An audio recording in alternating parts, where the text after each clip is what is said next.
Welcome to Ranju's talk.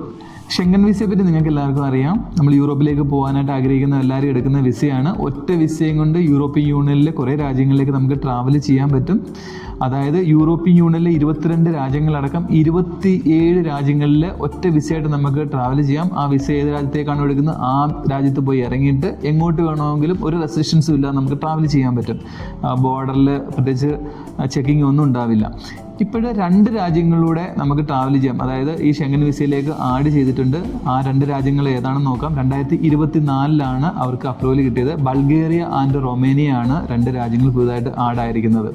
അപ്പം നമ്മൾ Schengen visa എടുത്തു കഴിഞ്ഞാൽ ഈ രാജ്യങ്ങളിലൂടെ നമുക്ക് വേറെ ഒന്നും വിസ എടുക്കാതെ നമുക്ക് കവർ ചെയ്യാൻ പറ്റും. 2011 ഇവർ ഇതിലേക്ക് ആപ്ലിക്കേഷനൊക്കെ കൊടുത്തിട്ട് കാത്തിരിക്കുമായിരുന്നു. ഏകദേശം 13 വർഷത്തെ ഡിസ്കഷൻ കഴിഞ്ഞിട്ടാണ് ഈ ബൾഗേറിയയ്ക്കും റൊമാനിയയ്ക്കും ഇങ്ങനെ ഒരു അപ്രൂവൽ കിട്ടുന്നത്. 13 വർഷത്തെ ഡിസ്കഷനൊക്കെ കഴിഞ്ഞിട്ടാണ്. ലാസ്റ്റ് അംഗമായ രാജ്യം ഏതാണെന്ന് വെച്ച് കഴിഞ്ഞാൽ ക്രൊയേഷ്യയാണ്. ക്രൊയേഷ്യയിലേക്കും ഇതേപോലെ നമുക്ക് ഷെങ്കൻ വിസ എടുത്തിട്ട് ഫ്രീ ആയിട്ട് ട്രാവൽ ചെയ്യാൻ പറ്റും. വേറെ അതിന് സെപ്പറേറ്റ് വിസ ഒന്നും എടുക്കണ്ട.